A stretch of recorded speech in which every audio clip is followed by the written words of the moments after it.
Baik, pada video kali ini saya akan menjelaskan tentang fungsi di Python. Jadi, setelah kalian mempelajari materi ini, kalian diharapkan bisa untuk membuat dan juga menggunakan fungsi yang tujuannya adalah agar Anda bisa memudahkan mengorganisasi suatu program menjadi beberapa subprogram dan Anda bisa menggunakan kembali fungsi yang sudah Anda buat sehingga ketika Anda ngoding nanti itu akan menjadi cenderung lebih cepat. Dan juga dengan adanya fungsi, kita lebih mudah untuk memelihara kode program karena ketika nanti terjadi kesalahan, kita tahu fungsi mana yang akan kita coba untuk perbaiki. Jadi kita mulai, apa sih yang dimaksud dengan fungsi?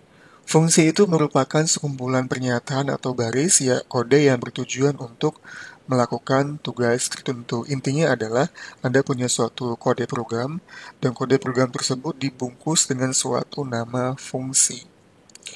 Nah, kita sudah sering menggunakan fungsi yang ada di Python. Beberapa fungsi yang sering kita gunakan itu adalah seperti print ya, lalu ada range, ada len yang akan mengembalikan nilai berupa eh, banyaknya item pada list ataupun item pada string, dan max ini akan mengembalikan jumlah maksimum yang ada di item pada list ataupun karakter paling tinggi di ASCII yang ada di suatu string. Nah, selanjutnya kebanyakan kode program itu ditulis dengan sangat-sangat besar sekali, sehingga kita butuh mengorganisasi program tersebut, kita pecah menjadi beberapa subprogram sehingga mudah untuk kita kelola. Nah, dengan cara seperti ini, kita bisa menggunakan fungsi yang mana paradigmanya itu seperti divide and conquer, yang dimana kita mencoba menerapkan suatu masalah yang sangat besar, kita coba pecah menjadi sub-sub masalah, dan sub-sub masalah tersebut kita selesaikan dengan suatu fungsi, yang nanti fungsi tersebut setelah kita buat dengan banyaknya fungsi, akhirnya itu akan menyelesaikan masalah yang besar ataupun masalah utama yang kita hadapi. Nah, ini adalah contoh dari bagaimana kita bisa membuat suatu fungsi. Jadi kita membutuhkan suatu nama fungsi, kita butuh dulu sintaksis def-nya, lalu ada nama fungsi, ini saya tulis fungsi saya, lalu ada kurung buka dan kurung tutup untuk bisa mengidentifikasi, memberitahu bahwa ini adalah suatu fungsi. Lalu titik dua seperti biasa, dan di dalamnya Anda memberikan indentation. Jadi ada spasi mencorok ke dalam yang menunjukkan bahwa statement-statement ini merupakan bagian dari suatu fungsi, yaitu fungsi saya. Setelah itu ada pemanggilan fungsi. Jadi setelah fungsi kita definisikan, lalu untuk bisa menggunakan fungsi tersebut, kita akan memanggilnya dengan cara langsung kita tulis namanya dan juga kurung buka dan kurung tutup. Itu adalah contoh bagaimana kita bisa membuat suatu fungsi. Dan di sini fungsinya Anda lihat sangat sederhana sekali, yaitu mencetak suatu kalimat cetak dari dalam fungsi, dan setelah itu di luarnya ada print cetak di luar fungsi yang merupakan ini adalah bukan bagian dari fungsi. Ini bukan bagian dari fungsi. Oke. So, sekarang setelah Anda mengetahui bagaimana cara mendefinisikan suatu fungsi, ini ada suatu fungsi yang cukup menarik, biar kita lebih paham bagaimana sih Python itu memproses fungsi, yaitu namanya fungsi dir. Dir ini akan mencetak daftar atribut ataupun fungsi yang dapat digunakan oleh pemrogram. Nah, jika kita masukkan argumen di dir-nya, jadi misalnya ada argumen di sini, apapun itu, maka dia akan mengembalikan suatu atribut yang tersedia pada objek tertentu. Nah, sedangkan kalau tanpa argumen sama sekali, dia akan mencetak atau memberikan suatu nama dan fungsi-fungsi yang dapat dipanggil oleh pemrogram. Untuk lebih jelasnya, kita akan lihat di sini ada ada potongan kode program, dan di sini ada keluarannya. Jadi ini adalah kode program, ini adalah output dari kode program. Dan di sini ada panah, Anda lihat, ini merupakan step by step kita akan mencoba menjalankan program. Nah, Anda lihat di sini, ini ada print dir. Saya berubah ke master pointer, Anda bisa lihat di sini ada print dir, yaitu mencetak hasil dari fungsi dirnya. Outputnya adalah seperti ini. Ada annotation, built-in, sketch, doc, file, loader, dan lain sebagainya. Ini merupakan modul-modul yang bisa kita gunakan di Python ya. Dan selanjutnya, setelah itu kita coba jalankan baris berikutnya. Nah, sampai di sini tidak ada keluaran apa-apa. Artinya di sini fungsi sudah didefinisikan. Nah, setelah itu program tidak akan menjalankan di bagian dalam fungsi tersebut. Dia akan langsung berada di luar fungsi. Dan kalau kita lihat setelah dia memasukkan fungsi saya, dicetak dirnya, Anda lihat bahwa fungsi saya di sini sudah masuk dalam bagian Python. Jadi fungsi ini bisa sewaktu-waktu kita panggil kapanpun karena definisinya sudah tersimpan.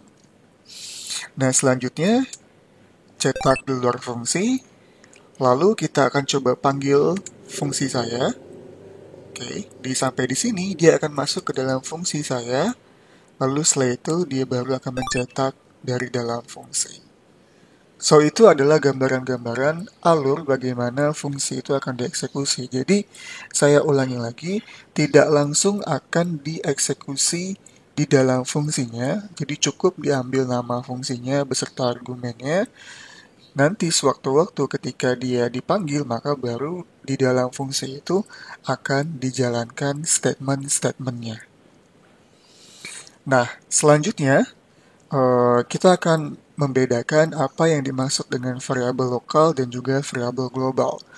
Variabel lokal di Python itu merupakan variabel yang didefinisikan pada blok tertentu seperti fungsi yang hanya dapat dipanggil pada blok tersebut. Jadi intinya kalau lokal dia terbatas, variabel yang terbatas yang hanya bisa diakses pada bagian tertentu atau blok tertentu atau scope tertentu.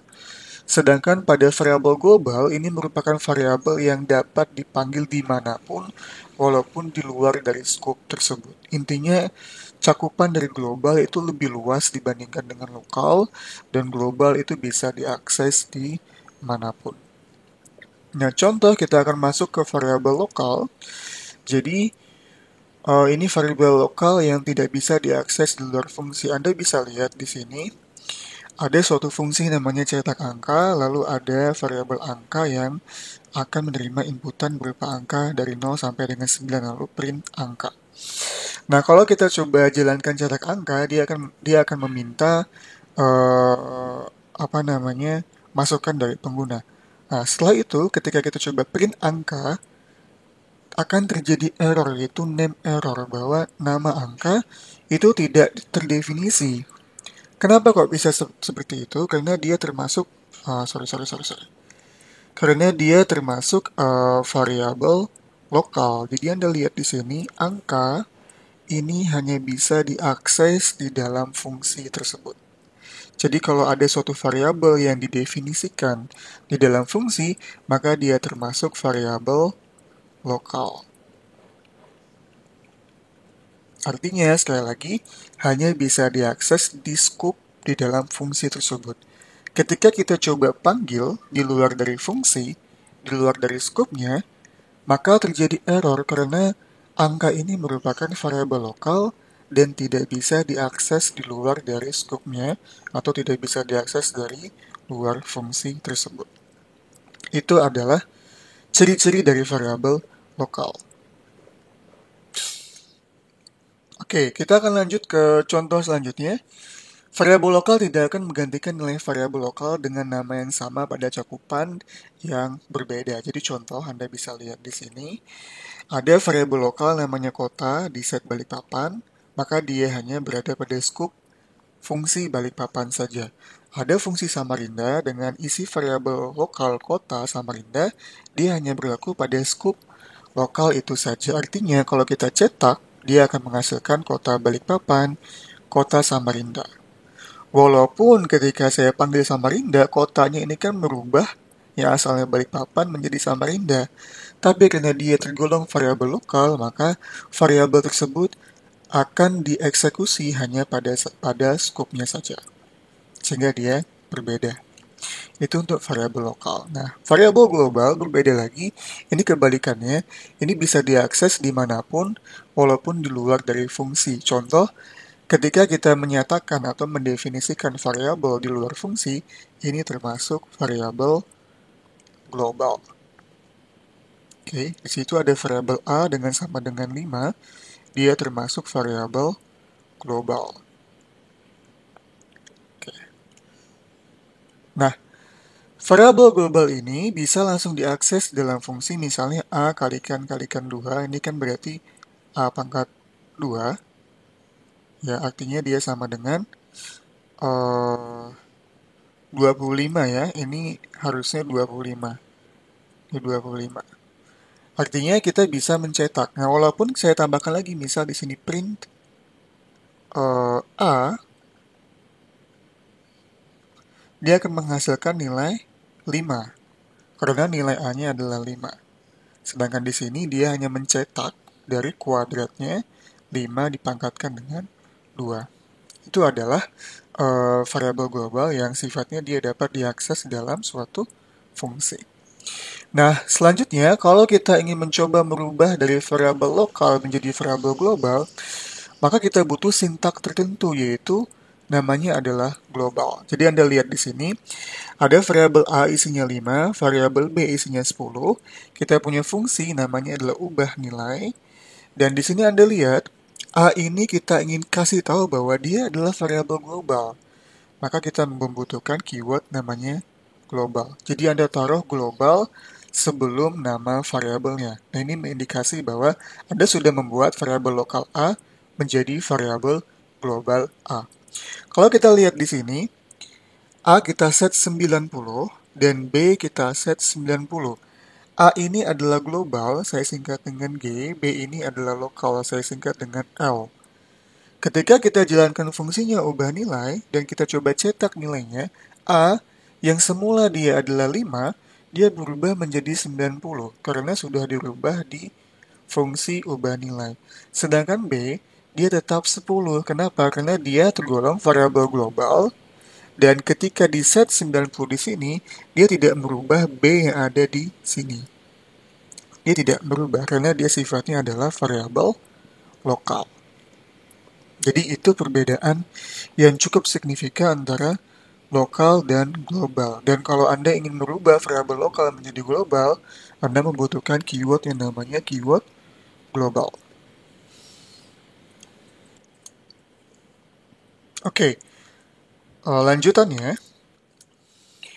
Nah, variabel global itu dapat membuat penelusuran kesalahan lebih rumit. Ini catatan ya.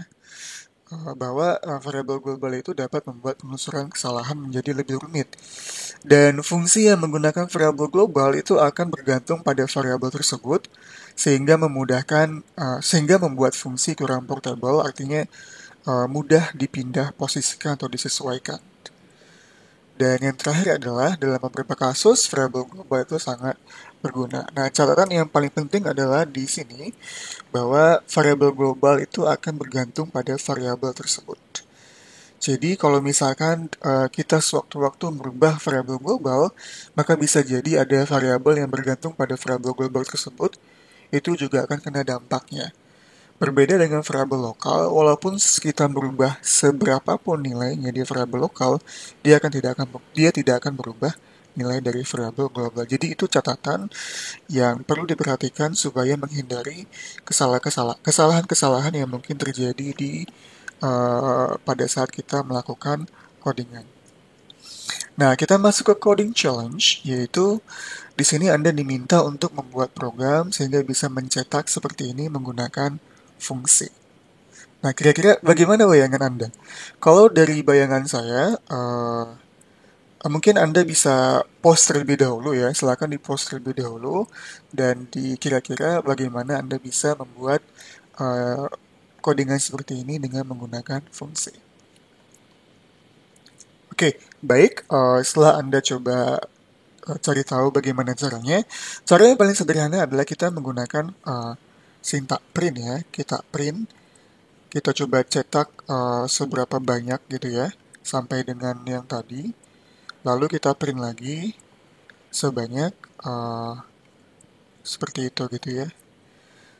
Seterusnya sehingga kita bisa menghasilkan bentuk seperti ini dan ini kita bungkus dalam suatu fungsi. Oke, coba kita akan langsung coding. Oke, kita akan coba buat fungsi namanya misalnya fungsi kotak, def kotak. Lalu kita akan coba cetak bintangnya ini ada 1, 2, 3, 4, 5, 6, 7, 8, 9, 10. 1, 2, 3, 4, 5, 6, 7, 8, 9, 10. Oke, selanjutnya kita akan cetak lagi. Tapi di sini kita kasih kosong.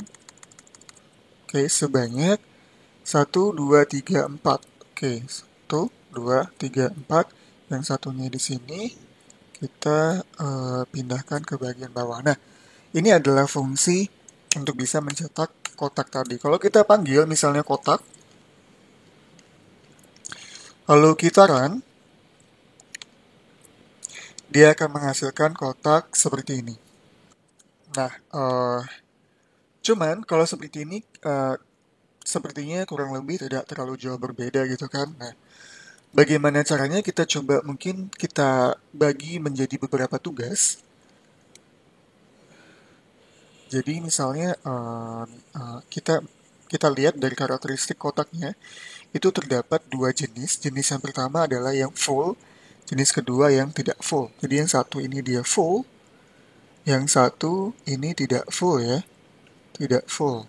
Nah, kita bisa buat dua fungsi yang berbeda yaitu kotak full dan kotak tidak full. Yang mana yang satu mencetak bagian ini, yang satu mencetak bagian yang sebelah sini. Jadi, kalau saya kembali ke codingan, saya bisa buat di sini misalnya kotak full itu adalah yang cukup kotaknya saja. Di sini kotak tidak full. Seperti ini. Oke. Lalu kita akan panggil satu persatu kotak full misalnya sekali, lalu kotak tidak full sebanyak 4 kali, lalu kotak full lagi sebanyak sekali. Kalau kita jalankan, itu menghasilkan output yang sama. Oke, saya rasa itu adalah solusi untuk coding challenge-nya. Nah, berikutnya kita dapat coding challenge lagi, tapi dengan problem yang berbeda. Masalah yang lain adalah kita diminta untuk bisa menerima masukan dari pengguna berupa tinggi pola tersebut. Misal di sini ada 1, 2, 3, 4, 5, 6, berarti tingginya adalah 6. Kalau 5 berarti ya sebanyak 5, artinya bintangnya ada di sini. Ini adalah yang sebanyak height-nya adalah 5. Begitu seterusnya. Oke, bagaimana caranya? Kita sudah membuat fungsi, kita sudah membagi dua, ada yang kotak full dan ada yang kotak tidak full. Sekarang tugas kita adalah untuk bisa menerima inputan pengguna, misal kita sebut n, lalu kita panggil integer, input, masukkan tinggi. Baik, selanjutnya setelah kita mendapatkan input dari pengguna, kita coba lihat dari tingginya. Jadi misalnya kita lihat for i in range sampai dengan n. Untuk i yang pertama itu kita menggunakan kotak full ya, dan juga untuk i yang ke terakhir yaitu sama dengan n-1. Kita menggunakan kotak full. Kalau tidak, maka kita menggunakan kotak tidak full. Oke, kalau kita coba jalankan, misal kita masukkan tingginya cuma 3, maka cuma 3 yang satu fullnya di atas, bawah, sama tengah. Kalau kita jalankan lagi, misal ada sebanyak 10, maka tingginya sebanyak 10. Oke, itu adalah salah satu contoh bagaimana kita bisa memanfaatkan kembali penggunaan fungsi sehingga tidak perlu kita coding berkali-kali. Dan kita akan lanjut ke topik berikutnya, yaitu tentang fungsi dengan argumen. Jadi, Suatu fungsi yang sudah kita pelajari sebelumnya itu tidak menggunakan argumen sama sekali, dan kita bisa memberikan satu atau lebih data untuk bisa dimasukkan ke dalam fungsi dan bisa diproses lebih lanjut. Nah, mekanismenya pernah kita gunakan misal pada menggunakan line Widodo. Ini adalah nama fungsinya dan ini adalah argumennya. Argumen saya singkat dengan arg ya, yang menunjukkan bahwa dia adalah argumen. Jadi argumen ini adalah data yang kita passing, yang kita masukkan ke dalam fungsi learn untuk bisa diproses lebih lanjut. Dan ini adalah contoh yang lain, yaitu marks, di mana argumennya berupa list. Dan ini contoh bagaimana fungsi dengan argumen. Jadi misal di sini ada nama fungsi pangkat 2, argumennya adalah bill. Di sini kita sebut dengan parameter, yaitu variabel, sedangkan argumen itu adalah data yang kita masukkan ke dalam suatu fungsi. Jadi parameter itu merupakan suatu variabel yang terikat di dalam suatu fungsi, sedangkan sedangkan argumen itu lebih kepada value ataupun data yang kita masukkan ke dalam suatu fungsinya. Nah, kalau parameter ini adalah variabel yang akan kita proses di dalam suatu fungsi. Dan ini adalah docstring yang menunjukkan apa sih sebenarnya manfaat ataupun petunjuk-petunjuk yang bisa kita gunakan terhadap fungsi tersebut.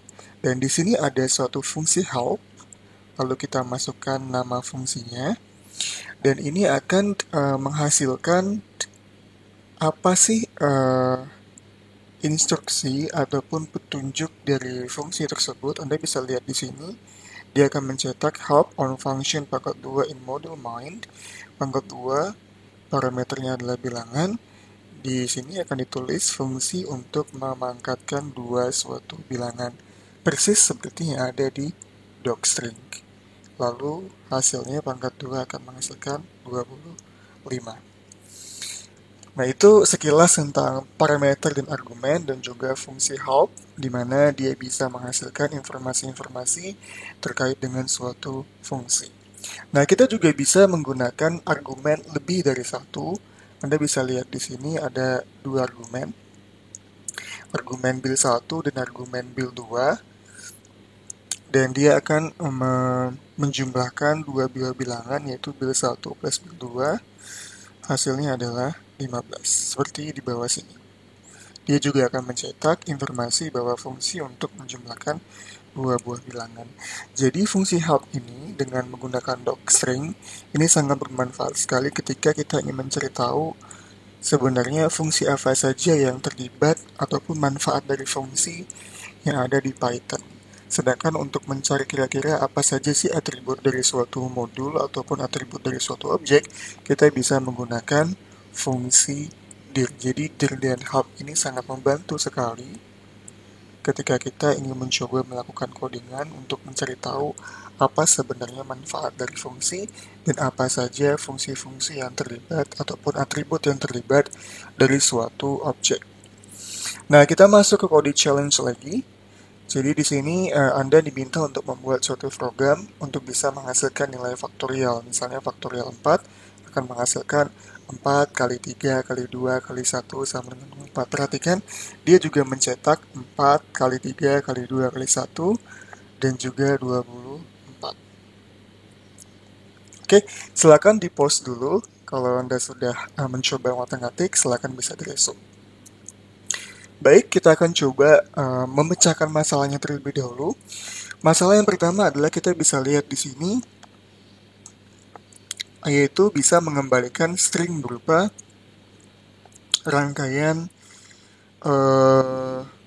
rangkaian tulisan 4 kali 3 kali 2 kali 1 ya. Ini saya bisa buat suatu fungsi yang pertama, sedangkan di sini adalah menghasilkan nilai faktorial fungsi yang kedua. Sama dengannya ini bisa kita sisipkan nanti antara fungsi 1 dan fungsi 2. Dan fungsi 1 mungkin saya bisa namakan dia adalah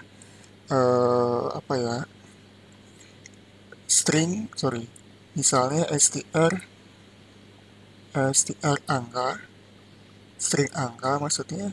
Sedangkan di sini saya bisa buat namanya adalah faktorial. Oke, jadi kita memecahkan masalah menjadi dua buah fungsi. Nah, kita akan coba masuk ke str angka dulu. Dia akan mengembalikan string berupa susunan seperti 4 kali 3 kali 2 kali 1. Baik, di sini saya akan coba hapus semuanya. Kita akan buat dua fungsi, yaitu str angka. Oke, saya sebut pass dulu. Jadi pass ini merupakan suatu keyword untuk mengisi bahwa dia sebenarnya tidak ada isi sama sekali fungsinya. Lalu def faktorial, baru ada angkanya. Di sini saya sebut n, pass juga, ini juga n.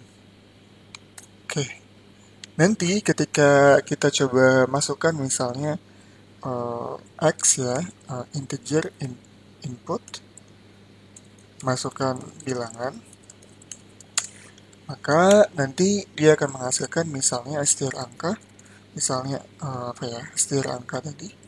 Kita print dulu str angka, yaitu sesuai dengan x-nya, dan kita coba format ya. Kita coba format seperti ini.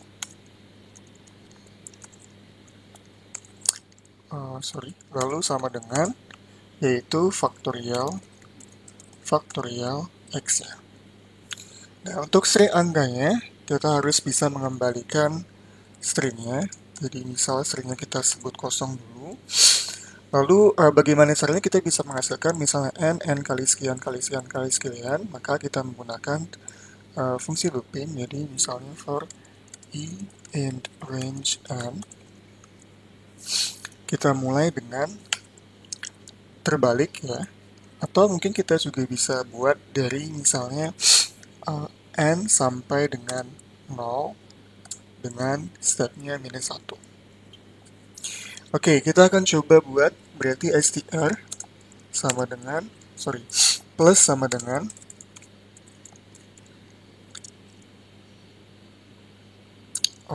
n ya, yaitu n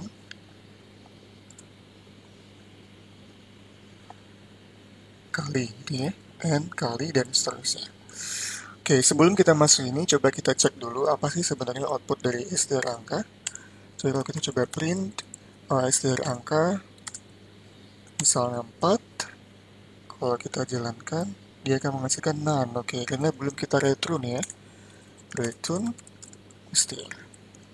Kita kembalikan nilai str ini terhadap fungsi. Nanti akan kita pelajari apa sih sebenarnya fungsi dari return tersebut.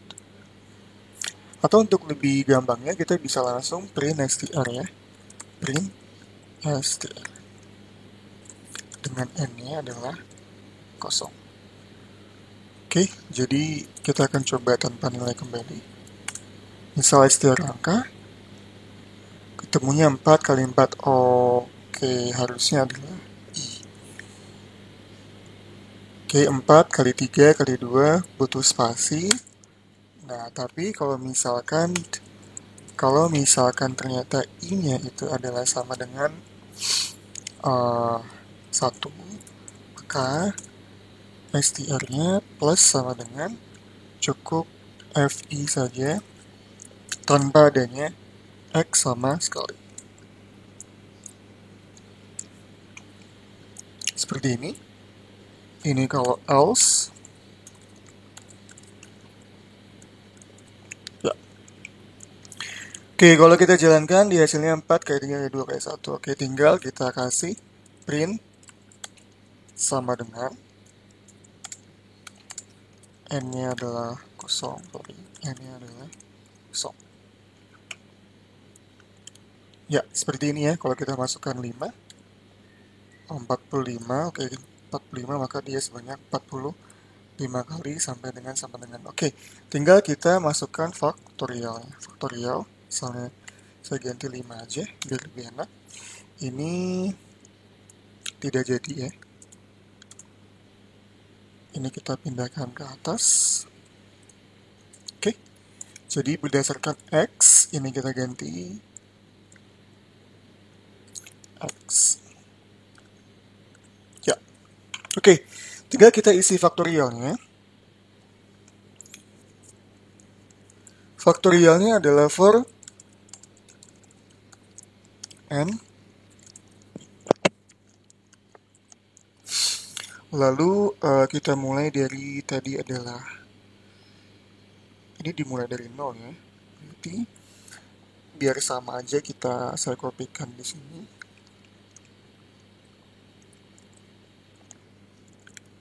Jadi nilai faktorialnya kita mulai dengan 1 dulu.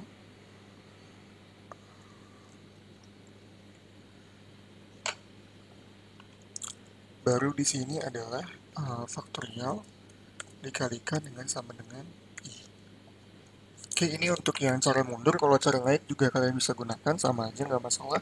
Tapi logika pembayangannya, ilustrasinya lebih mudah dibayangkan menggunakan 5 kali 4 kali 3 dan seterusnya. Atau sebaliknya juga nggak masalah. Oke, yang penting outputnya sama. Nah, kalau kita cetak di sini, dia harus mencetak print factorial. Nah, kalau kita coba jalankan, misal 5, dia akan menghasilkan 5 kali 4 kali 3 kali 2 kali 1 sama dengan 120. Jadi itu adalah cara kita bagaimana menggunakan faktorial, bagaimana menghasilkan nilai faktorial menggunakan fungsi yang kita bagi menjadi dua fungsi. Fungsi yang pertama adalah mencetak 5 kali 4 dan seterusnya. Fungsi yang selanjutnya adalah menghasilkan nilai faktorial. Jadi kita membagi dua masalah yang berbeda. Baik, kita akan lanjutkan ke materi selanjutnya, yaitu pass by value dan juga pass by reference. Nah, kalau pass by value itu merupakan variabel yang dilewatkan berupa nilainya. Jadi, nilai yang akan kita masukkan ke dalam suatu variabel. Tapi kalau pass by reference, itu bukan nilainya yang kita masukkan, tapi berupa referensi atau alamat memorinya. Nah, lebih jelasnya, Anda bisa lihat di sini, ada fungsi contoh by value dengan argumen par, di mana kapanpun kalau kita jalankan fungsi ini, nilai par itu akan diset menjadi 7. Fungsi yang lain, contoh by reference, parameternya adalah namanya par. Di sini kita set bahwa par dengan indeks 0, itu kita isi huruf. Berarti kita asumsikan bahwa ini sebenarnya adalah berupa list. Lalu contoh lain, par, di mana parnya langsung kita set, apapun nilainya langsung kita set berupa list. Nah, kita lihat di sebelah sini, kalau kita set angkanya 9, lalu kita panggil contoh by value, kita masukkan angka 9, ketika kita print angka, kira-kira muncul seperti apa? Nah, kalau kita lihat di sini, dia menjalankan mekanisme yang namanya pass by value. Artinya yang kita passing itu bukan variabelnya, tapi nilainya. Walaupun kita masukkan angka di sini, tapi yang ditangkap oleh par itu adalah 9 yang masuk ke sini. Bukan angkanya, bukan variabel referensi angkanya. Jadi 9-nya masuk ke sini, gitu kan, par, dan di situ langsung di set bahwa par itu sama dengan 9.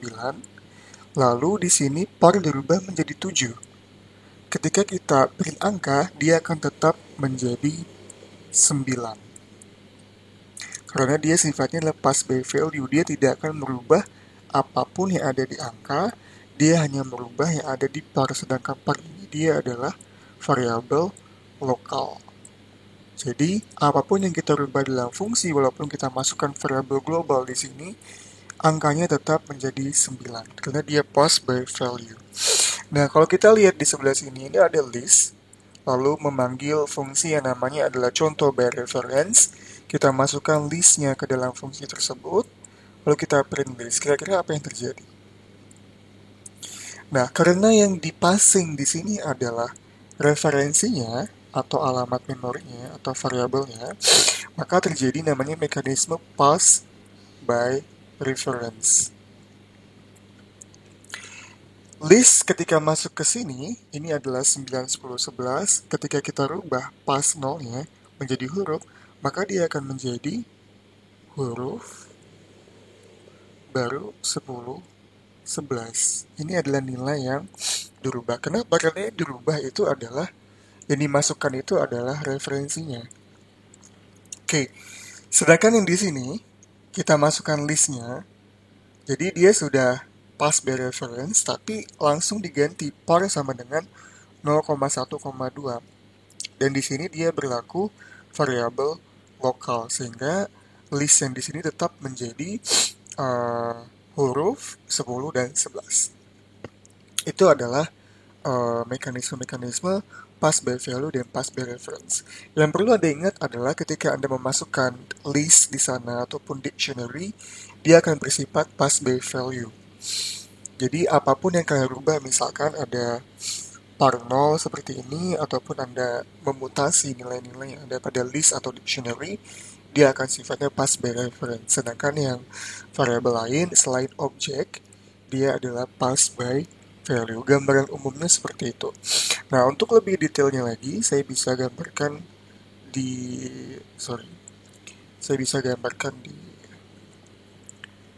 whiteboard ya. Oke, baik. Misal saya punya suatu memori, alamat memori, saya gambarkan dengan garis ya. Ini adalah, anggapannya ini adalah memori atau RAM. Ini saya beri, dan setiap RAM itu dia punya alamat memori. Ya, dia punya alamat memori. Nah, misal di sini saya sebut alamatnya adalah 0, alamatnya adalah 1, atau saya ganti biar lebih enak ya. Biar lebih enak, saya ganti misalnya alamatnya A, B, C, D, I, F, G, H. Oke. Misal saya punya suatu variabel Y, saya sebut Y sama dengan 5. Dan Y ini misalnya disimpan di memori A gitu ya, kesimpan di sini 5. Atau biar lebih enak, ini saya ganti A sama dengan 5, dia akan disimpan di memori 5. Dan ketika saya bilang misalnya B sama dengan A, maka dia terjadi pass by value. Artinya nilai ini yang akan disimpan di B.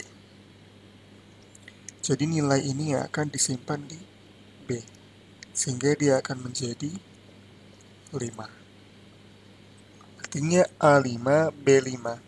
Nah, berbeda dengan misalnya list, kalau saya bilang C itu adalah list yang berupa nilai, ada dua nilai, yaitu 0 dan 1, maka C ini akan mengalokasikan memori, misalnya sebut saja D gitu ya, saya ganti D, yang dimana dia akan ngeset bahwa D ini adalah memori yang berisi nilai listnya. Jadi di sini 0, di sini 1. Jadi dia D sampai dengan E gitu ya.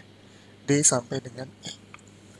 Nah, selanjutnya kalau misalkan saya ganti, misalkan F itu sama dengan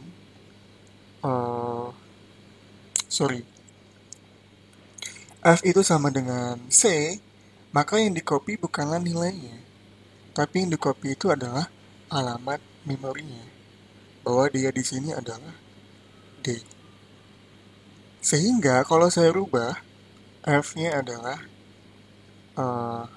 misal F0 itu adalah 5, maka otomatis yang posisi 0 di sini, ini 0, ini 1, dia akan berubah menjadi 5. Karena dia sifatnya adalah pass by reference. Jadi di sini dia adalah pass by value, sedangkan di sini adalah pass by reference. Oke. Baik, kita akan coba buktikan. Misal kalau saya langsung ke pass by reference ya. Misal saya punya nilai C tadi. Ini apa sih? Oke. Saya punya C, misalnya C itu adalah listnya 01, lalu ada D sama dengan C, dan kalau D saya rubah misalnya menjadi 1000, kalau saya print C, ini akan menjadi 1000. Artinya dia akan berubah walaupun kita samakan dengan C, karena dia sifatnya adalah pass by reference. Jadi itu perlu diingat. Baik, kita akan lanjut ke fungsi dengan nilai kembali. Oke, apa maksudnya dengan nilai kembali? Jadi fungsi itu bisa kita kembalikan berupa nilai ataupun value ke bagian program yang memanggil fungsi tersebut. Fungsi ini sama dengan fungsi yang telah kita buat sebelumnya, namun dia memiliki kemampuan untuk bisa mengembalikan informasi kepada si pemanggil fungsi. Nah, contoh fungsi dengan nilai kembali sudah sering kita gunakan, misal input di sini adalah fungsi yang namanya adalah input, ini adalah argumennya, dan dia mengembalikan berupa nilai, yaitu adalah berupa string. Dia akan mengembalikan berupa string yang akan dimasukkan ke sini. Misal kalau kita isikan misalkan namanya siapa, misalnya si Fulan gitu ya.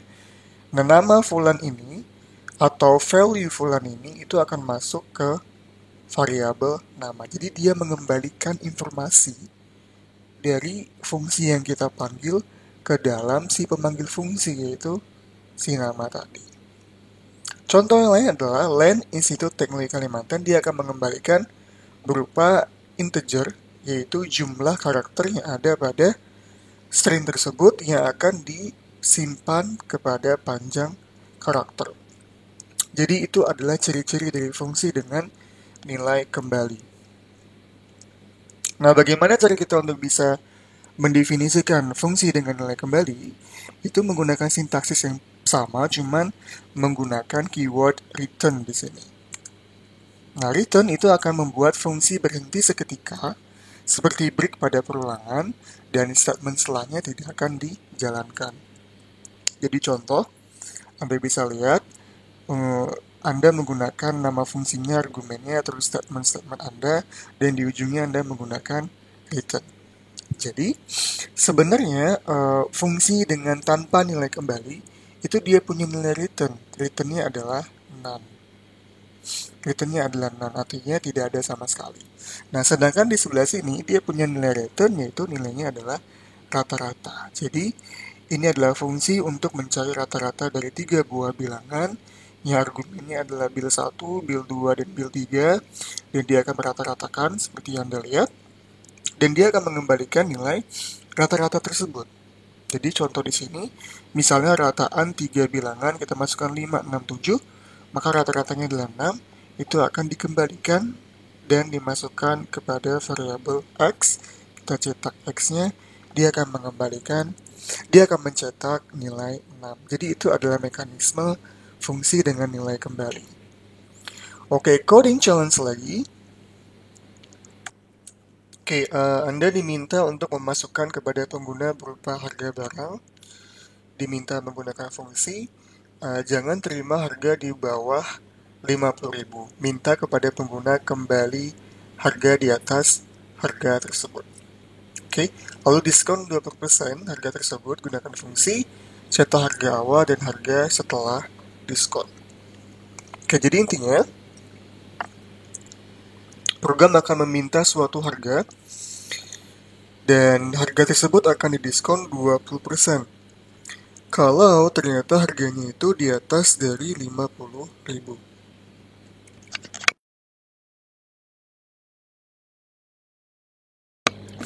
Nah, kita coba buat fungsinya. Berarti ada suatu fungsi tadi, masukkan pengguna itu juga fungsi ya. Berarti kita coba breakdown dulu ya. Jadi yang di sini adalah fungsi berupa masukkan pengguna. Ini fungsi yang pertama. Ini mungkin input harga. Oke. Lalu ini adalah pengecekan kondisi. Saya bilang ini fungsi yang kedua. Lalu ini adalah diskon. Fungsi ketiga adalah diskon. Dan cetak harga awal. Oke, ini menggunakan print biasa. Menggunakan fungsi print. Oke, baik, kita akan coba buat 3 fungsi. Fungsi yang pertama adalah input harga. Yang kedua adalah kondisinya. Ketiga adalah diskon. Kita mulai dengan input harga dulu. Jadi def input harga. Lalu def kondisi. Lalu def-nya adalah diskon ya. Oke, baik. Kita akan mulai dengan input harga dulu. Kita meminta untuk memasukkan harga. Jadi misalnya harga sama dengan kita coba bisa bilang bahwa di integer aja. Input masukkan harga. Oke, setelah itu harga akan kita diskon. Diskon harga. Tapi dengan catatan dia memenuhi kondisi ya. Jadi misalnya kondisinya adalah jika kondisi dari harga tersebut itu adalah true, sama dengan true, atau saya bilang bahwa dia kondisinya adalah sesuai gitu ya. Jadi saya bisa hapus saja karena kalau dia true akan dijalankan. Jika kondisi harga dia true maka dia akan didiskon. Jika tidak maka akan dilakukan input lagi. Berarti ada perulangan di sini. Misalnya is berhenti sama dengan false selama saya ganti aja is jalan ya. Is jalan sama dengan true. Selama is jalan, lakukan fungsi di sini. Else, jika kondisi harganya memenuhi, dia diskon, baru is jalannya sama dengan false gitu ya. Jika tidak, maka ya tidak ngapa-ngapain ya, akan terus diminta masukkan harganya. Baik, karena diskon harga, maka dia akan mengembalikan berupa harga diskon. Mereka harga diskon, dan ini sebenarnya fungsinya hanya mengembalikan berupa harga saja. Jadi untuk saat ini kita akan kembalikan dia berupa harga.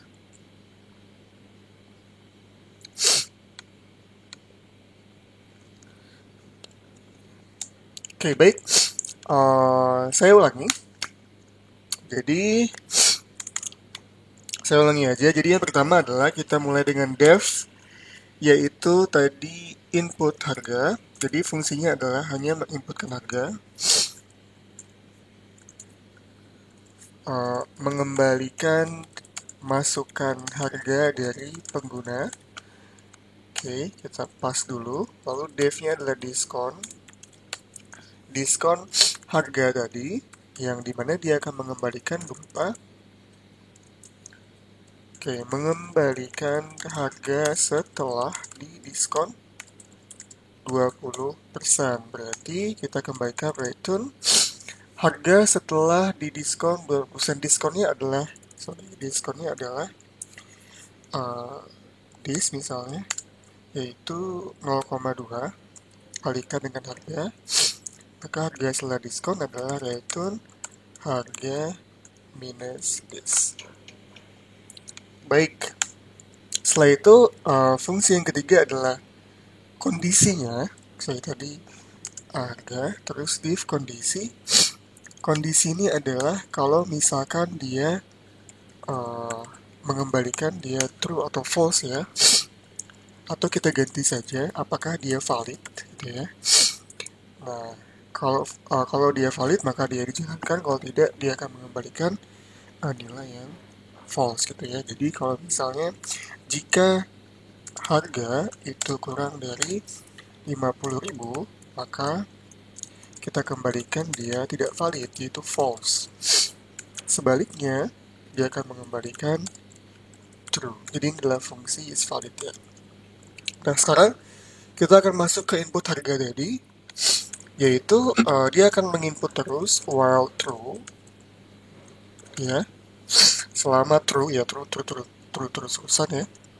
Dia akan meminta berapa sih harganya, sama dengan integer input masukkan harga. Oke, seperti itu. Dan kita cek ke validasiannya. Jika is valid harga tadi, maka kita akan langsung return harga yang berarti fungsinya sudah berhenti, tidak akan dijalankan. Maka while pun tidak akan dijalankan. Jadi itu adalah fungsi-fungsi yang kita coba breakdown menjadi 3 fungsi, yaitu input harga, diskon, dan is valid. Dan untuk saat ini kita akan coba dengan input harga dulu. Jadi pertama kita panggil input harga, kita dapatkan harganya. Selanjutnya setelah harganya ini sudah valid, maka kita akan mencoba mendiskon harga tersebut. Jadi harga diskon sama dengan diskon dari harga. Cetak harga awal dan harga setelah diskon. Maka kita cetak print harga awal itu adalah harga diskon itu adalah harga diskon. Seperti ini. Nah, kalau dia tidak valid, saya pengen mungkin memberikan suatu informasi bahwa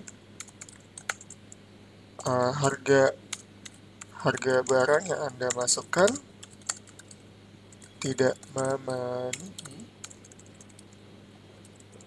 kriteria diskon. Oke, seperti itu. Kalau kita jalankan, misal saya masukkan 30.000, 3.000 nggak masuk ya, harga barang yang Anda masukkan tidak memenuhi kriteria diskon.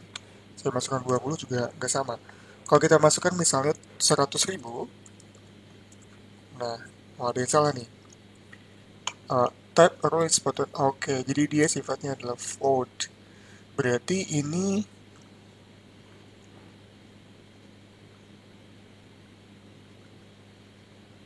diskon tadi adalah harga. Oke, harusnya ini bisa ya. Saya coba cetak dulu print harganya. Kita masukkan 100.000. Dia akan mencetak none. Jadi harganya adalah none. Oke, ya, di sana returnnya adalah konan sama sekali. Jadi kalau returnnya nggak ada, dia akan mengembalikan none. Sorry ya. Oke, baik. Kita akan kembali ke codingannya. Misalnya kita masukkan 100.000. Nah, dia akan kena diskon menjadi 80.000. Harga awalnya 100.000, diskon 20%, maka harga diskonnya menjadi 80.000. Jadi itu adalah contoh-contoh kita untuk bisa membreakdown menjadi beberapa fungsi yang lebih praktis. Oke, baik, kita akan masuk ke contoh yang lain. Ini adalah fungsi dengan banyak nilai kembali. Sebelumnya, kita menggunakan fungsi dengan mengembalikan hanya satu nilai saja. Kita bisa mengembalikan lebih dari satu nilai. Contoh di sini Anda lihat, ini adalah tambah kali. Jadi, ada dua buah bilangan, dan kita akan mengembalikan hasil penjumlahan dari dua bilangan tersebut, dan juga mengembalikan hasil kali dari dua buah bilangan tersebut. Anda lihat di sini ada bil 1, bil 2 sebagai parameter, lalu ditambahkan, lalu dikalikan, dan dia akan mengembalikan hasil tambah sekaligus juga di saat bersamaan mengembalikan hasil kali dengan menggunakan separator berupa koma, pemisah koma. Jadi contoh di sini, ketika kita panggil tambah kali 2,5, dia akan mengembalikan A sama B, di mana A itu adalah hasil tambah, B itu adalah hasil kali. Maka outputnya ketika kita cetak 7 dan 10. Jadi itu adalah contoh kalau kita ingin mencoba mengembalikan lebih dari satu nilai kembali atau satu value. Nah, coding challenge, Anda diminta untuk membuat program mensimulasikan dua buah dadu. Hasilnya harus mengembalikan dua buah nilai dadu. Terdapat argumen tambahan, apakah nilai kedua dadu dibolehkan sama atau tidak. Jadi, kalau kita lihat di sini ada dua buah dadu, ada argumen yang lain yaitu dibolehkan sama atau tidak. Berarti argumennya adalah yang pertama adalah cuman argumen saja. Jadi argumen berupa apakah dibolehkan sama atau tidak. Jadi misalnya is sama gitu ya. Is sama. Misalnya Delf di sini. Sini adalah kuncang dadu. Kuncang dadu. Baru is sama. Kalau misalkan di sini dia true, berarti dia boleh sama. Misalnya ketika kita kuncang dua buah dadu, ternyata 5-5 dia boleh sama. Nah, kalau misalkan kita set di sini false, berarti dia tidak boleh sama sama sekali. Baik, kita akan coba. Sebelumnya silakan Anda pause dulu, Anda coba coding sendiri. Setelah Anda coba figure it out atau Anda coba mencari tahu bagaimana solusinya, silakan Anda bisa resume kembali. Oke, baik. Kita akan coba membuat fungsi dadu tadi. Yaitu kita mulai dengan def kuncang dadu. Kuncang dadu is sama, atau saya bilang boleh sama, nggak? Ini ya, boleh sama. Nah, isinya ada bolehan. Kalau boleh sama, jika boleh samanya adalah true, dia true gitu ya, maka kita akan melakukan suatu aksi. Jika tidak, maka kita akan melakukan aksi lainnya. Maka untuk bisa menguncang kita butuh suatu fungsi random. Kita membutuhkan import random. Dan di sini kita akan coba bilang dadu 1 sama dengan random integer dari 1 sampai dengan 6. Kita ini cuma sampai 6. Lalu dadu 2 sama dengan random integer yaitu 1 sampai 6. Baru kita kembalikan dadu 1 dan dadu 2. Nah, kalau dia boleh sama, soal itu boleh sama ya, nggak masalah. Kalau tidak boleh sama, maka ada pengecekan lagi. Selama sama misalnya. Misal di sini samanya adalah true ya. Selama sama, maka dia akan jalankan. Saya copy lagi, dadu 1 sekian, 2 sekian. Dan di sini jika dadu 1 sama dengan dadu 2, maka samanya tetap sama gitu ya. Tapi kalau dia tidak sama, maka samanya menjadi false. Oke. Kita akan coba jalankan dan nanti akan kita coba optimasi codingannya. Misal kuncang dadu boleh samanya true ya. Boleh samanya adalah true. Kita sebut dia boleh, nggak masalah. Dapatkan dadu 1, D1, D2. Lalu kita cetak D1 dan D2. Kalau kita jalankan 62 gitu ya. Nah, kalau misalkan nggak boleh sama, ini untung-untungan gitu ya.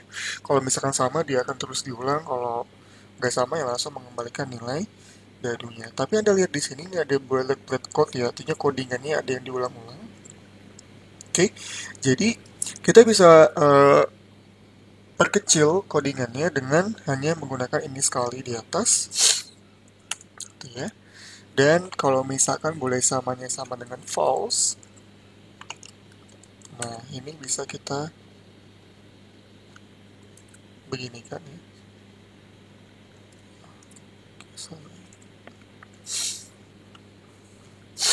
Seperti ini.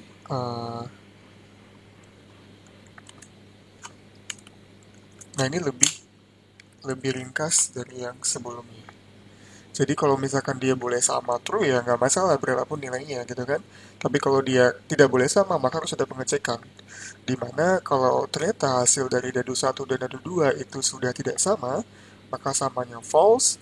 Kita akan kembalikan langsung kita kembalikan return gitu ya. Tapi kalau misalkan tidak ya kita ulang lagi gitu. Jadi di sini sebenarnya ini juga masih ada yang keliru. Jadi kita bisa langsung return ya, langsung tidak usah sama-sama false. tapi kita langsung return dadu 1 dan dadu 2. Oke, seperti ini. Jadi kita bisa menggunakan dua return ya di dalam suatu fungsi. Oke, kita coba run lagi, run lagi, run lagi, jalan yang sama ya, karena dia false. Coba kalau kita true, kita run lagi, run. Oke, kayaknya emang susah untuk menguncang yang ketemunya dia adalah sama. Oke, yang jelas dari sisi algoritmenya dia sudah menyesuaikan bahwa kalau dia true, nah ini dia akan bisa menghasilkan nilai yang sama. Oke, baik, kita akan masuk ke selanjutnya yaitu argumen kata kunci atau keyword arguments. Dan di fungsi kita bisa memberikan suatu keyword pada argumen. Misal di sini uh, ada suatu fungsi namanya rataan 3 bil dengan 3 argumen, yaitu bil 1, bil 2, bil 3. Kita bisa tidak sesuai dengan urutan. Normalnya kan kita memanggil fungsi adalah dengan cara seperti ini. Rataan, saya rubah, ini saya ganti. Misalnya rataan 3 bil, lalu kita masukkan misalnya 1, 2, 3. Yang mana 1 untuk bil 1, 2 untuk bil 2, 3 untuk bil 3. Nah, dengan menggunakan keyword arguments, kita tidak harus menyesuaikan dengan posisi pada argumen suatu fungsi. Kita bisa membolak-balik. Misal, kita langsung sebut saja nama parameternya, bil 3 sama dengan 5. Berarti ini menunjukkan ke bagian bil 3. Bil 2 menunjukkan bil 2, bil 1 menunjukkan bil 1. Jadi kita bisa membuat tidak hanya terpaku pada posisi, tapi berdasarkan nama dari parameter fungsi tersebut. Kalau kita cetak ya merupakan penjumlahan 5, 4, 3 yaitu berupa sekitar 12. Nah, kita juga bisa memberikan nilai awal default kalau misalkan ternyata parameter tersebut tidak diisi argumen sama sekali. Jadi misal di sini ada suatu fungsi sama yaitu rataan 3 bilangan, yaitu untuk merata-ratakan 3 buah bilangan. Jadi ada bil 1, bil 2, bil 3. Nah, kita isi dengan sama dengan 1, tujuannya adalah kalau misalnya kita tidak mengisi argumen tersebut dengan parameter tersebut, maka dia otomatis akan diisi 1 untuk bil 1, bil 2, dan bil 3. Contoh di sini, misalnya rataan 3 bil, kita tidak mengisi argumen sama sekali. Maka otomatis bil 1, bil 2, bil 3 itu menjadi 1, artinya 1 plus 1, plus 1 plus 1 bagi 3 itu menghasilkan 1 ya, maka ini akan menjadi 1. Nah, kalau yang Y itu bil 2-nya sama dengan 5. Bil 1-nya nggak ada, bil 3-nya nggak ada, tapi sudah kita set default bahwa dia sama dengan 1. Maka nilai bil 1, 1, nilai bil 2 adalah 5, nilai bil 3 adalah 3. Sorry. Nilai bil 3 adalah 1. Bagikan 3, hasilnya adalah 7 per 3. Ini adalah 7 per 3. Oke, seperti itu. Itu kita bisa memberikan default pada parameter. Nah, perlu diperhatikan tentang penataan posisi argumen. Nah, argumen biasanya dikenali berdasarkan posisinya atau dapat diakses melalui nama parameter yang menggunakan keyword arguments. Nah, argumen ini sifatnya adalah wajib untuk diisi, sedangkan parameter dengan nilai awal default sifatnya adalah pilihan atau opsional. Jadi, argumen dituliskan terlebih dahulu, baru diikuti dengan argumen pilihan atau optional argument. Di contoh di sini, ini adalah argumen yang wajib diisi. Sedangkan di sini karena sudah kita set nilai default, maka dia optional. Karena walaupun kita isi atau tidak kita isi, dia sudah punya nilai yang akan mengcover sewaktu-waktu kalau tidak diisi argumen sama sekali. Jadi kita isi dulu bil 1, bil 2-nya, baru yang lainnya adalah optional. Nah, kalau kita paksakan, misal kita ganti nih urutannya optional dulu, baru wajib. Yang mana seharusnya adalah wajib dulu, baru optional urutannya. Kalau kita balik, dia akan error. Syntax error, positional argument follows keyword argument. Jadi di sini dilihat bahwa posisinya diikuti dengan keyword argument. Jadi harusnya adalah argumen keyword biasa dulu, baru opsionalnya. Jadi perlu diingat bahwa urutan membuat argumen itu adalah yang sifatnya dia argumen atau dia adalah keyword argumennya, baru opsional. Seperti itu. Baik, selanjutnya kita akan masuk ke bintang pada parameter, yaitu ada aux dan qaux. Ada bintang 1 dan bintang 2. Nah, aux dan qaux ini merupakan sintaksis khusus untuk menunjukkan argumen yang tidak terbatas sama sekali. Aux itu menunjukkan argumen standar, bukan argumen opsional. Maksudnya dia tidak ada keyword sama sekali, sedangkan keywords artinya keyword arguments itu menunjukkan adanya argumen pada ada keyword pada suatu argumen. Sintaksis bintang itu menunjukkan program dapat mengambil lebih banyak argumen dari argumen yang telah didefinisikan sebelumnya. Contoh di sini kalau kita sebut jumlah bil ada bintang bil, artinya parameter bil ini banyak sekali, infinite lah istilahnya. Kita bisa masukkan berbagai macam jumlah bilangan. Contoh, ini adalah menjumlahkan suatu bilangan. Nah, Anda lihat di sini, kalau kita sudah kasih bintang, kita bisa masukkan 7, 6, 5, 3, 2, 9, 10. Tidak peduli berapapun banyaknya bilangan. Berbeda dengan kalau tanpa bintang, dia hanya bisa dimasuki satu data atau satu informasi. Tapi kalau di sini, karena kita kasih bintang, dia bisa diberikan banyak sekali data atau argumen. Nah, untuk bisa mengakses banyak argumen tersebut, kita membutuhkan looping di sini.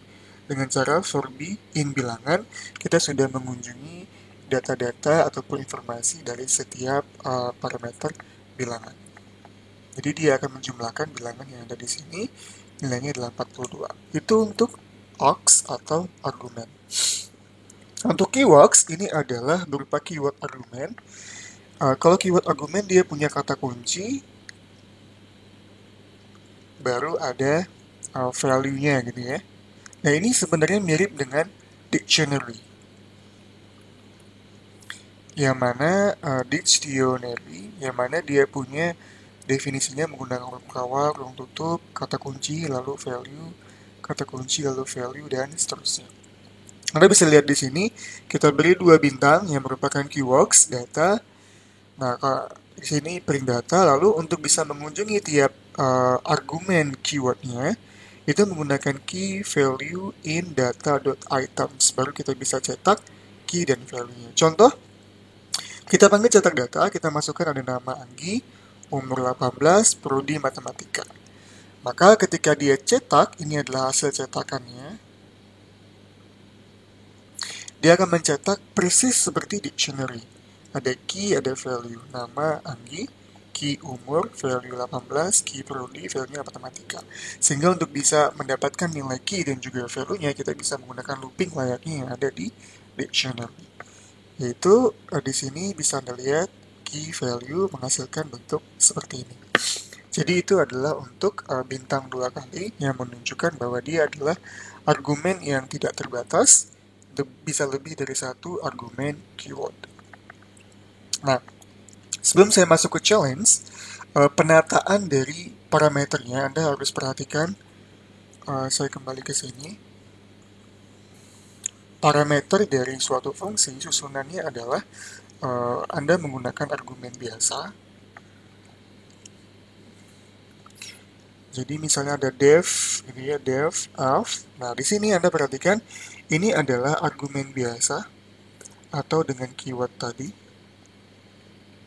Lalu Anda susul dengan optional keyword. Lalu Anda masuk baru ke argumennya. Baru Anda masuk setelah itu ke keyword argumennya. Jadi ini adalah urutan-urutan yang Anda gunakan ketika ingin menggunakan semua fitur parameter yang ada di fungsi di Python. Baik, kita akan masuk ke coding challenge. Nah, ini Anda diminta untuk bisa menghitung Euclidean distance dari multidimensi dan manfaatkan argumen dalam membuat fungsi. Rumusnya adalah seperti ini. Jadi ada nilai PQ, lalu dia akan mengkalkulasi PQ-nya dengan cara distance dikurangi Q1 minus P1, Q2 minus P2 dikuadratkan, dijumlahkan lalu diakarkan. Kalau dalam dua dimensi, ini seperti jarak antara titik P dan titik Q. Oke, silakan di pause dulu, dicoba-coba dulu di coding, nanti solusinya bisa di result. Oke, baik, kita coba codingannya. Ini saya hapus dulu semuanya. Berarti kita diminta untuk membuat fungsi Euclidean distance ya. Dan saya menggunakan argumen yang tidak terbatas tadi karena bisa banyak. Dan di sini saya bilang bahwa ini adalah menghitung jarak multidimensi menggunakan Euclid.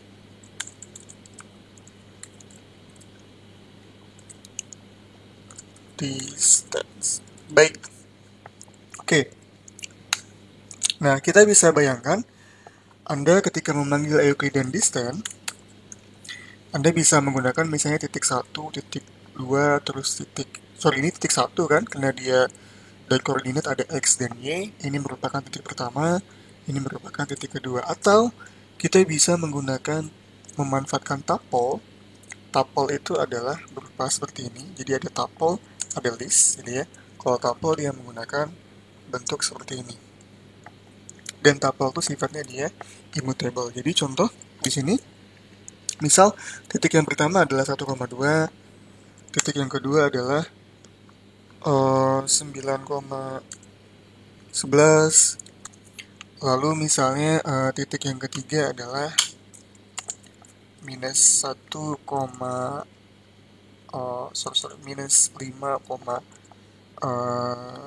misalnya dan seterusnya. Nah, kita ingin membuat mekanisme yang seperti ini.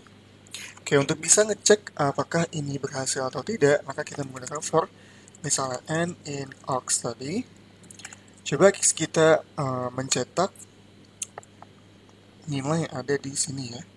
Jadi n kita panggil yang 0. Harusnya dia adalah 1. Ya, 1, 1.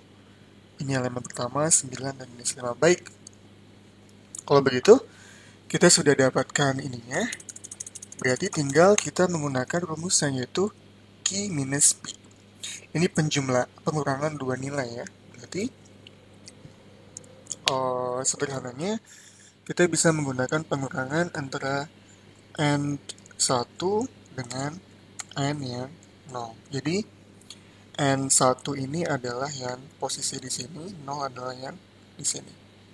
Aksesnya kurang lebih sama dengan list, cuman dia sifatnya adalah immutable, tidak bisa dirubah. Ini adalah yang di sini. Tekan terus dipangkatkan 2. Dipangkatkan 2, setelah itu dijumlahkan dengan yang lain. Baik, berarti kita butuh variabel jumlah 0, lalu jumlah plus sama dengan nilainya. Setelah kita jumlahkan, kita harus ambil akarnya. Jadi distance-nya adalah akarnya.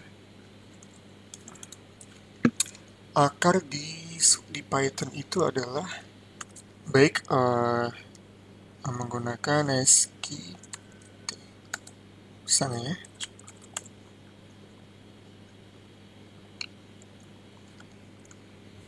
Oke, berarti kita butuh modul import ya, import math atau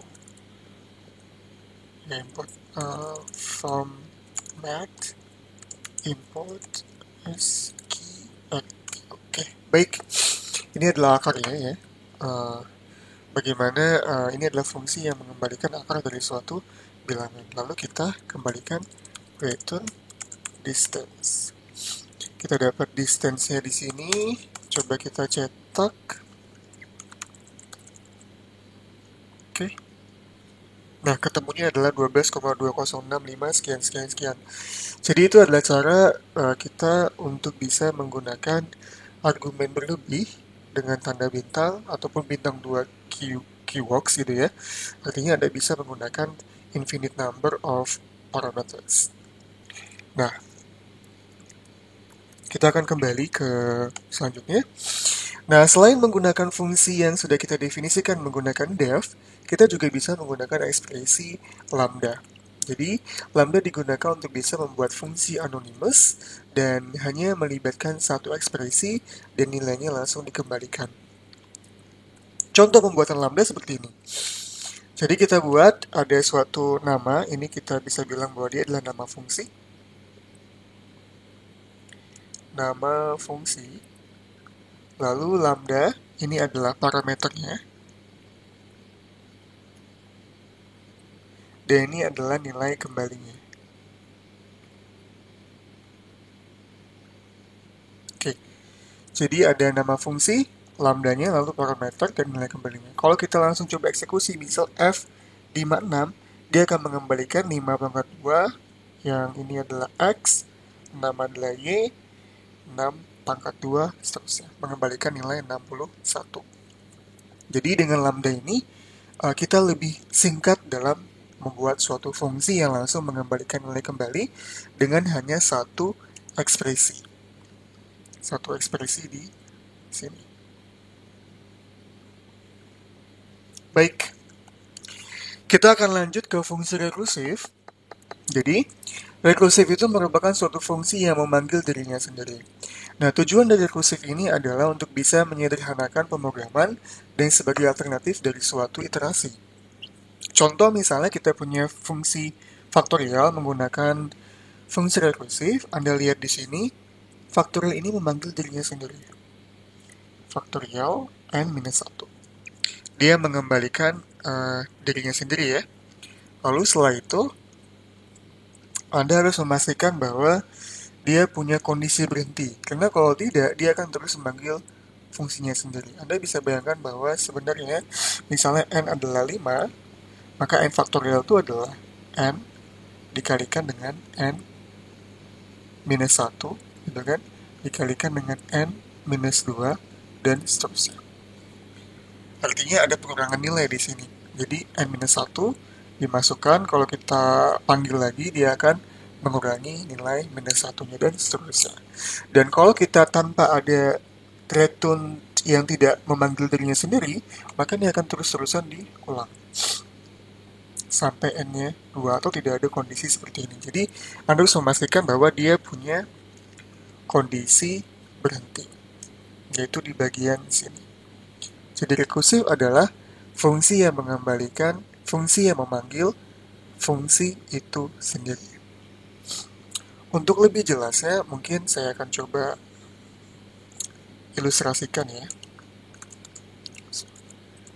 biar lebih jelas. Kita akan coba dengan faktorial 4. Oke, kita akan coba dengan panggil misal faktorial 4. Berarti 4 masuk ke sini. 4 gitu ya. Apakah 4 kurang dari 2? Tidak. Maka dia akan mengembalikan return. Returnnya adalah 4 dikalikan dengan faktorial. Faktorialnya adalah 4 minus 1, yaitu 3. 3 masuk sini. Maka dia akan memanggil faktorial 3. Ketika terpanggil faktorial 3, maka dia masuk ke sini lagi. Apakah 3 kurang dari 2? Tidak. Maka kembalikan return n, yaitu dia akan mengembalikan ke sini. Karena tadi ini adalah faktorial 3 kan? Jadi kalau saya hapus, ini adalah 4 kali faktorial 3. Karena n-1, 4 kurang 1 sama dengan 3. Dan faktorial 3 tadi ketika dimasukkan dia adalah n lagi, yaitu 3 dikalikan dengan faktorial n-1, yaitu 3 minus 1, 2. Maka dia akan memanggil dirinya lagi, yaitu sebanyak 2 nilainya. Apakah 2 kurang dari 2? Tidak. Dia masih belum kurang dari 2. Maka return n, jadi 4 kali 3 kali, kembalikan n tadi, n-nya adalah 2. 2 kalikan dengan faktorial 2 minus 1, yaitu 1. Nah, ketika dia sudah sampai di 1, apakah 1 kurang dari 2? Iya, maka dia kembalikan 1. Maka yang akan dieksekusi nanti itu adalah seperti ini. Maka dia memimik atau meniru dari fungsi faktorial yang ada di matematika. Tapi perlu diperhatikan, Anda harus memberikan kondisi berhenti, yaitu di sini, yang mana dia mengembalikan tanpa memanggil dirinya sendiri. Nah, dengan mekanisme seperti ini, Anda bisa menggunakan mengganti for dengan looping menggunakan fungsi rekursif, dan sintaksisnya akan menjadi lebih sederhana. Baik, seperti itu. Jika Anda punya pertanyaan, silakan diposting di Google Classroom. Terima kasih. Saya harap Anda paham. Sekian.